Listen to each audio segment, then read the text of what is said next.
चक्र चिहन अर करण जात अर कात नहीं रे रूप रंग अर रेख पेख तू कह ना सकत कहे अचल मूरत अनुभव प्रकाश अमतोज कीचै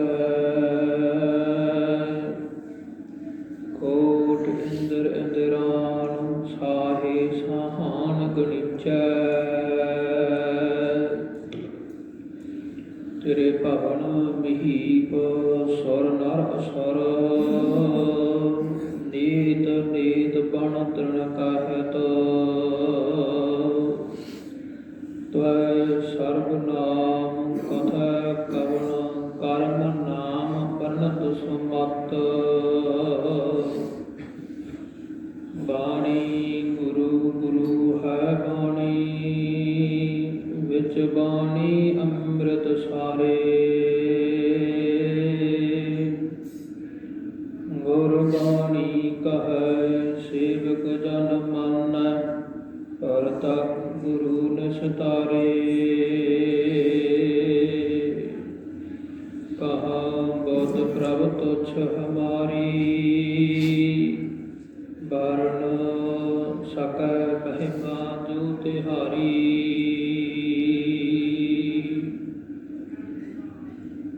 हम न सकत कर सिबत तुम्हारी आप लिखो तुम कथा सुधारी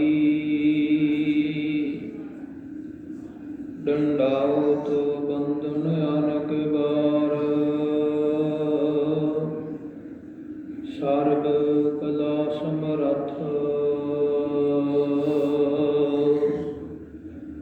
डोलन ते राखो प्रभु नानक दे कर हाथ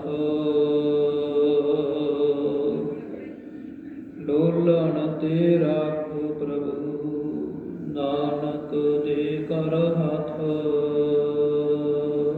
वाहिगुरु साहिब जी तनासरी महला चौथा इच्छा पूरक सर्व सुख दाता हर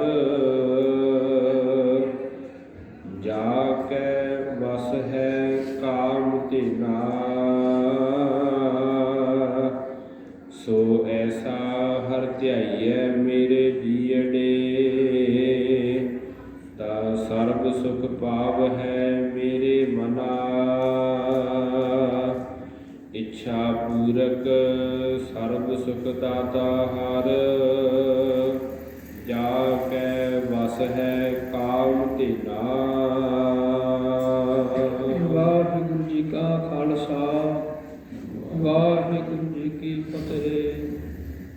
सतगुरु महाराज गुरु ग्रंथ ਸਾਹਿਬ महाराज जी की पावन पवित्र हजूरी अंदर जुड़ मिल बैठे गुरु लोग गुरु प्यारे साध संगत जीओ कल रोज तो धन धन ਸਾਹਿਬ श्री गुरु ग्रंथ ਸਾਹਿਬ महाराज जी दे दो श्री अखंड पाठ ਸਾਹਿਬ ਸਮੇਤ ਜਪਜੀ ਸਾਹਿਬ ਦੇ ਆਰੰਭ ਹਨ। ਅੱਜ ਇਸ ਵਕਤ ਸਤਿਗੁਰੂ ਮਹਾਰਾਜ ਜੀ ਦੀ ਤੁਰਕੀ ਬਾਣੀ ਦੀ ਕਥਾ ਵਿਚਾਰ ਦਾ ਸਮਾਂ ਹੋਇਆ ਹੈ। ਸਤਿਗੁਰੂ ਮਹਾਰਾਜ ਜੀ ਕਿਰਪਾ ਕਰਨ ਆਪਣੇ ਕਥਾ ਵਿਚਾਰ ਆਪ ਕਰਵਾ ਲੈਣ। ਸਤਿਗੁਰੂ ਮਹਾਰਾਜ ਜੀ ਦੀ ਹਜ਼ੂਰੀ ਦੇ ਵਿੱਚ ਜੁੜ ਮਿਲ ਬੈਠੇ ਗੁਰੂ ਪਿਆਰੀ ਸਤ ਸੰਗਤ ਜੀਓ ਆਖੋ ਜੀ ਸਤਿਨਾਮ ਸ੍ਰੀ ਵਾਹਿਗੁਰੂ ਸਾਹਿਬ ਜੀ। ਤਨਾਸਰੀ ਮਹੱਲਾ ਚੌਥਾ ਇੱਛਾ ਪੂਰਕ ਸਰਬ ਸੁਖ ਦਾਤਾ ਹਰ ਜਾਕੈ ਵਸ ਹੈ ਕਾਮ ਤੇਨਾ। ਧੰਨ ਧੰਨ ਸਤਿਗੁਰੂ ਗੁਰੂ ਰਾਮਦਾਸ ਮਹਾਰਾਜ ਜੀ ਚੌਥੇ ਪਾਤਸ਼ਾਹ ਤਨਾਸਰੀ ਰਾਗਣੀ ਦੇ ਅੰਦਰ ਸਾਨੂੰ ਸਮਝਾਉਣਾ ਕਰਦੇ ਹਨ। ਸਤਿਗੁਰੂ ਮਹਾਰਾਜ ਜੀ ਦੁਖ ਭੰਜਨੀ ਮੇਰੀ ਹੇਠ ਬਰਾਜੇ ਹੋਏ ਹਨ। ਦੀਵਾਨ ਸਜਿਆ ਹੋਇਆ ਹੈ ਸਤਿਗੁਰੂ ਮਹਾਰਾਜ ਜੀ ਦੀ ਹਜ਼ੂਰੀ ਅੰਦਰ।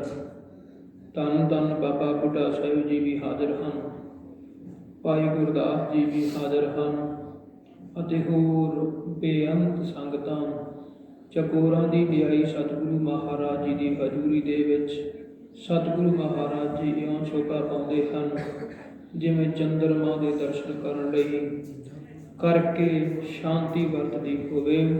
ਇਸੇ ਤਰ੍ਹਾਂ ਸਿੱਖਾਂ ਨੇ ਬੇਨਤੀ ਕੀਤੀ ਹੈ ਸਤਿਗੁਰੂ ਮਹਾਰਾਜ ਜੀ ਨੂੰ ਕਿ ਸਤਿਗੁਰੂ ਮਹਾਰਾਜ ਜੀ ਕਿਰਪਾ ਕਰੋ, ਦਇਆ ਕਰੋ। ਜੋ ਜੀਵਾਂ ਦੀਆਂ ਅਨੇਕਾਂ ਪ੍ਰਕਾਰ ਦੀਆਂ ਕਾਮਨਾਵਾਂ, ਇੱਛਾ ਹਨ, ਉਹਨਾਂ ਨੂੰ ਕਿਵੇਂ ਪੂਰਾ ਕੀਤਾ ਜਾ ਸਕੇ। ਇਸੇ ਤਰ੍ਹਾਂ ਚੌਥੇ ਪਾਤਸ਼ਾਹ ਸਤਿਗੁਰੂ ਮਹਾਰਾਜ ਜੀ ਆਪਣੇ ਮੁਖਾਰ ਬਿੰਦ ਤੋਂ ਇਉਂ ਬਚਨ ਕਰਦੇ ਹਨ। ਇੱਛਾ ਪੂਰਕ ਸਰਬ ਸੁਖ ਦਾਤਾ ਹਰ। ਸਤਿਗੁਰੂ ਮਹਾਰਾਜ ਜੀ ਕਿਰਪਾ ਕਰਦੇ ਹਨ। ਪਰਮੇਸ਼ਰ ਵਾਹਿਗੁਰੂ ਅਕਾਲ ਪੁਰਖ ਜੀ ਹੀ ਹੈ ਜੋ ਕਿ ਸਾਡੀਆਂ ਇੱਛਾ ਕਾਮਨਾਵਾਂ ਨੂੰ ਪੂਰੀਆਂ ਕਰਨ ਵਾਲੇ ਹਨ। ਸਤਿਗੁਰੂ ਮਹਾਰਾਜ ਜੀ ਆਪ ਹੀ ਇਹਨਾਂ ਇੱਛਾ ਨੂੰ ਪੂਰੀਆਂ ਕਰਨ ਵਾਲੇ ਹਨ। ਇਸੇ ਤਰ੍ਹਾਂ ਤੇ ਸਤਿਗੁਰੂ ਮਹਾਰਾਜ ਜੀ ਸ਼ਬਦ ਨੂੰ ਉਚਾਰਨਾ ਕਰਦੇ ਹਨ। ਸਰਬ ਸੁਖਾ ਕਾ ਦਾਤਾ ਸਤਿਗੁਰ ਤਾਕੀ ਸਰਣੀ ਪਾਈਐ। ਸਤਿਗੁਰੂ ਮਹਾਰਾਜ ਜੀ ਦੀ ਸ਼ਰਨ ਦੇ ਵਿੱਚ ਆ ਕਰਕੇ ਸਾਰੇ ਸੁੱਖਾਂ ਨੂੰ ਪਾਉਣਾ ਕੀਤਾ ਜਾ ਸਕਦਾ ਹੈ। ਸਗਲ ਸਿਰਟ ਕੋ ਰਾਜਾ ਦੁਖੀਆ, ਹਰ ਕਾ ਨਾਮ ਜਪਤ ਹੋਏ ਸੁਖੀਆ। ਸਾਰੀ ਸ੍ਰਿਸ਼ਟੀ ਦਾ ਜਿਹੜਾ ਰਾਜਾ ਹੈ ਉਹ ਦੁਖੀ ਰਹਿੰਦੇ ਹਨ, ਪਰ ਜਿਹੜੇ ਹਰੀ ਦੇ ਨਾਮ ਨੂੰ ਧਿਆਉਣਾ ਕਰਦੇ ਹਨ ਉਹ ਹਮੇਸ਼ਾ ਹੀ ਸੁਖੀ ਰਹਿੰਦੇ ਹਨ। ਜਾ ਕੈ ਵਸ ਹੈ ਕਾਮ ਧੇਨਾ। ਸਤਿਗੁਰੂ ਮਹਾਰਾਜ ਜੀ ਕਿਰਪਾ ਕਰਦੇ ਹਨ। ਜਿਵੇਂ ਚਿੰਤਾ ਮਣੀਆਂ ਆਦਿਕ ਕਾਮਨਾਵਾਂ ਚਿੰਤਾਵਾਂ ਨੂੰ ਪੂਰੀਆਂ ਕਰਦੀਆਂ ਹਨ, ਇਸੇ ਤਰ੍ਹਾਂ ਸਤਿਗੁਰੂ ਮਹਾਰਾਜ ਜੀ ਆਪਣੇ ਗੁਰਸਿੱਖਾਂ ਦੀਆਂ ਜਿਹੜੀਆਂ ਕਾਮਨਾਵਾਂ ਹਨ ਉਹਨਾਂ ਨੂੰ ਪੂਰੀਆਂ ਕਰਦੇ ਹਨ। ਇੱਕ ਜ਼ਿਮੀਂਦਾਰ ਆਪਣੇ ਖੇਤਾਂ ਦੇ ਵਿੱਚ ਹਲ ਵਾਹ ਰਿਹਾ ਹੈ। ਜੇਠ ਦਾ ਮਹੀਨਾ, ਜੇਠ ਦੇ ਦਿਨ ਚੱਲ ਰਹੇ ਹਨ। ਹਲ ਵਾਹ ਕੇ ਇੱਕ ਕਿੱਕਰ ਥੱਲੇ ਲੰਮੇ ਪੈ ਜਾਂਦਾ ਹੈ ਜਿਸ ਦੀ ਬੜੀ ਥੋੜ੍ਹੀ ਜਿਹੀ ਛਾਂ ਹੈ। ਉੱਪਰੋਂ ਗਰਮ ਰੇਤ ਹੈ। ਰੇਤ ਨੂੰ ਪੁੱਟਣਾ ਕਰਕੇ ਉਸ ਨੂੰ ਠੰਡੀ ਜਾਮਣਾ ਕਰਕੇ ਉਸ ਦੇ ਵਿੱਚ ਬੈਠਣਾ ਕਰਦਾ ਹੈ। ਰੇਤ ਪੁੱਟਦਿਆਂ ਹੋਇਆਂ ਇੱਕ ਛੋਟੀ ਜਿਹੀ ਇੱਕ ਗੋਲੀ, ਇੱਕ ਉਹਨੂੰ ਮਣੀ ਮਿਲਦੀ ਹੈ। ਉਸ ਮਣੀ ਨੂੰ ਉਹ ਆਪਣੀ ਲੜ ਦੇ ਨਾਲ ਬੰਨ੍ਹ ਲੈਂਦਾ ਹੈ ਕਿ ਘਰ ਦੇ ਵਿੱਚ ਜਾ ਕਰਕੇ ਬੱਚਿਆਂ ਨੂੰ ਦੇਣਾ ਕਰਾਂਗਾ ਕਿ ਉਹ ਇਸ ਨਾਲ ਖੇਡ ਲੈਣਗੇ। ਪਰ ਉਹ ਮਣੀ ਜਿਹੜੀ ਸੀਗੀ ਉਹ ਚਿੰਤਾ ਮਣੀ ਸੀ, ਉਹ ਇੱਛਾ ਨੂੰ ਪੂਰੀਆਂ ਕਰਨ ਵਾਲੀ ਮਣੀ ਸੀ। ਉਸਨੇ ਥੋੜ੍ਹੀ ਜਿਹੀ ਜਗ੍ਹਾ ਵੇਖ ਕੇ ਇਹ ਗੱਲ ਕਹਿਣਾ ਕੀਤੀ ਕਿ ਕਿਤੇ ਸੰਘਣੀ ਜਿਹੀ ਛਾਂ ਹੋਵੇ ਤਾਂ ਮੈਂ ਉਸ ਸੰਘਣੀ ਛਾਂ ਦੇ ਵਿੱਚ ਬੈਠਣਾ ਕਰਾਂ। ਅਤੇ ਉਸ ਮਣੀ ਨੇ ਉਹਦੀ ਇੱਛਾ ਨੂੰ ਪੂਰਾ ਕਰਨਾ ਕੀਤਾ ਹੈ, ਉਹਨੂੰ ਸੰਘਣੀ ਜਿਹੀ ਛਾਂ ਦਿੱਤੀ ਹੈ। ਫਿਰ ਅੱਗਿਆਂ ਉਹਨਾਂ ਦੇ ਮਨ ਦੇ ਵਿੱਚ ਵਿਚਾਰ ਫਿਰ ਆਉਂਦਾ ਹੈ ਕਿ ਇੱਕ ਬਗੀਚਾ ਬਣਿਆ ਹੋਵੇ ਅਤੇ ਉਸ ਮਣੀ ਨੇ ਉਸ ਬਗੀਚੇ ਨੂੰ ਵੀ ਪੂਰਾ ਕਰਨਾ ਕੀਤਾ ਹੈ। ਫਿਰ ਮਨ ਦੇ ਵਿੱਚ ਵਿਚਾਰ ਆਉਂਦਾ ਹੈ ਕਿ ਇੱਕ ਝੀਲ ਬਣੀ ਹੋਵੇ ਜਿਹਦੇ ਵਿੱਚ ਇੱਕ ਕਿਸ਼ਤੀ ਨਾਵ ਤਰਦੀ ਹੋਵੇ, ਮੈਂ ਉਹਦੇ ਵਿੱਚ ਤਰ ਕਰਕੇ ਆਪਣੇ ਜੀਵਨ ਦਾ ਆਨੰਦ ਲਵਾਂ। ਉਸ ਮਣੀ ਉਹਦੀਆਂ ਉਹ ਚਿੰਤਾ ਵੀ ਪੂਰੀਆਂ ਕਰ ਦਿੰਦੀ ਹੈ।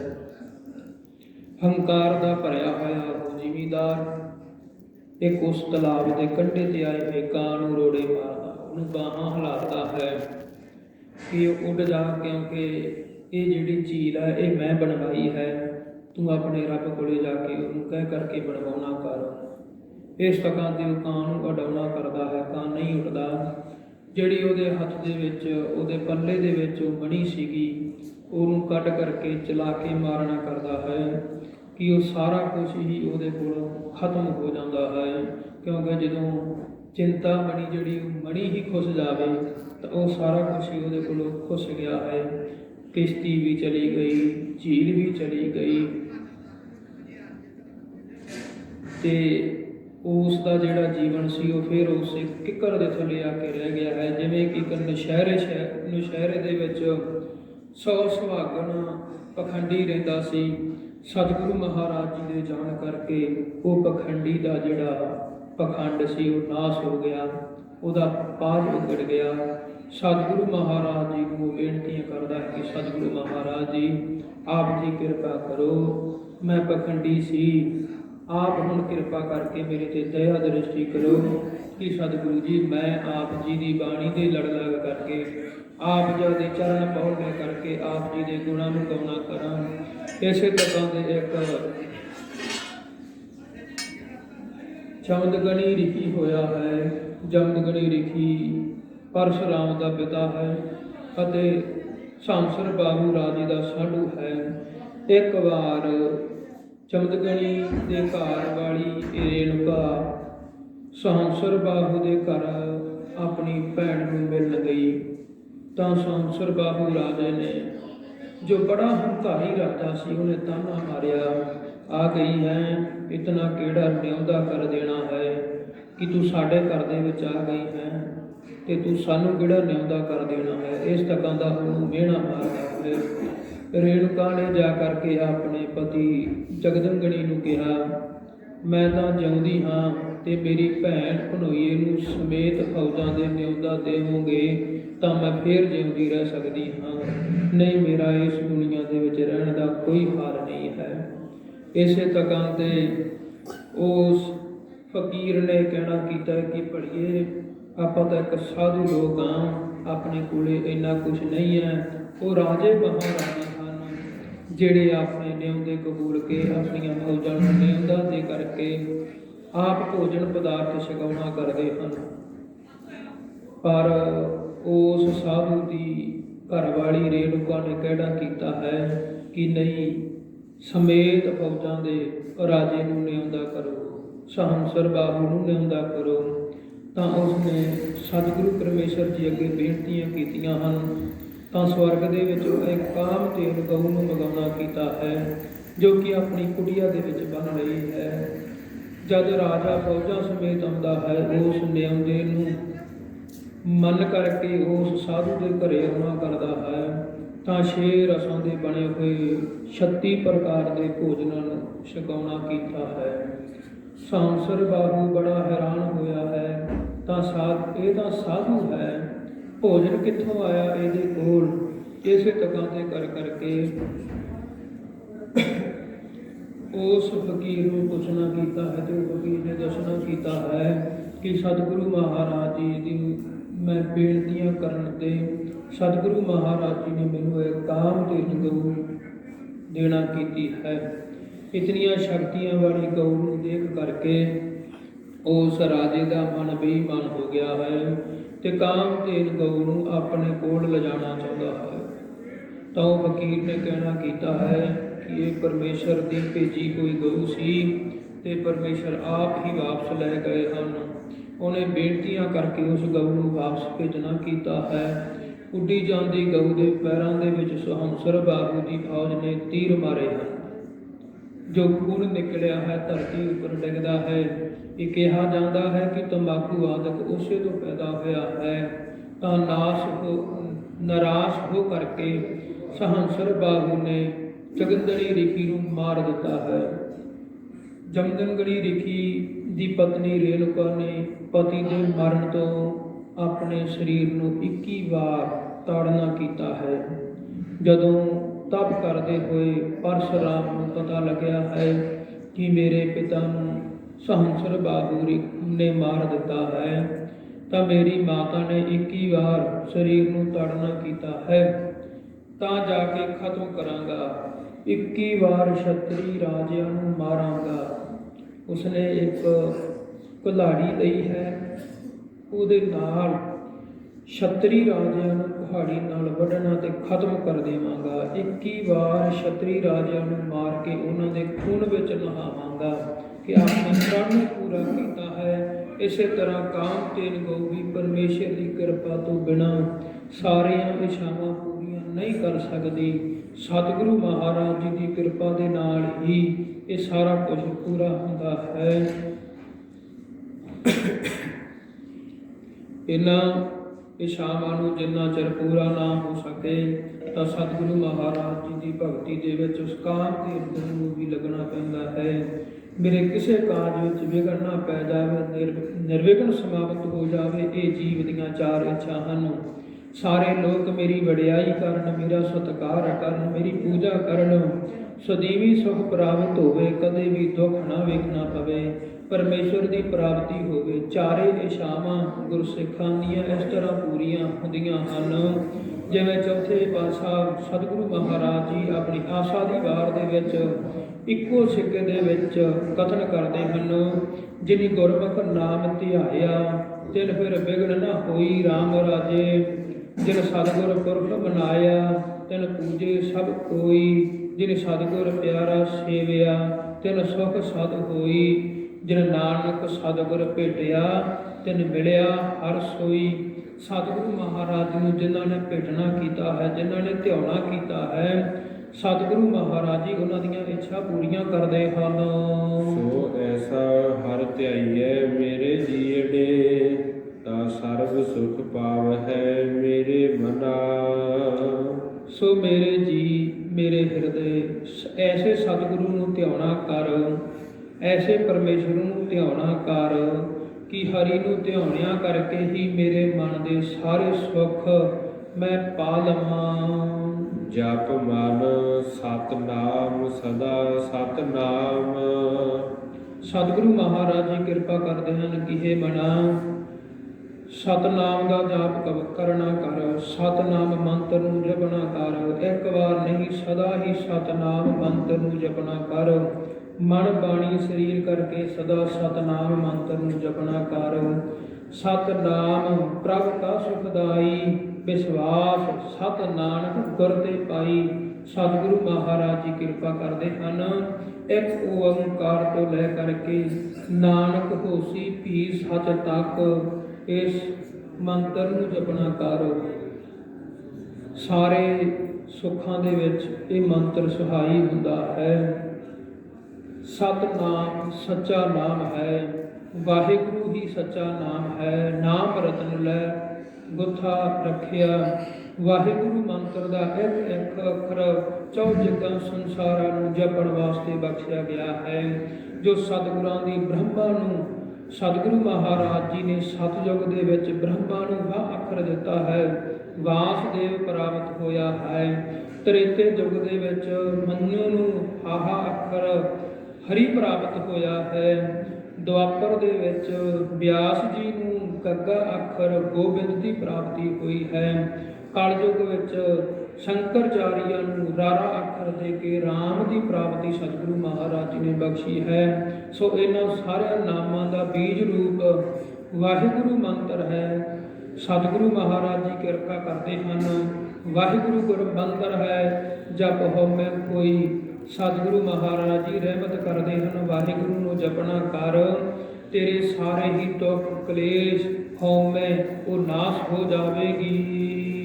ਹਾਲਤ ਪਾਲਤ ਮੁਖ ਉਜਲ ਹੋਈ ਹੈ, ਨਿਤ ਧਿਆਈਐ ਹਰ ਪੁਰਖ ਨਿਰੰਜਨਾ।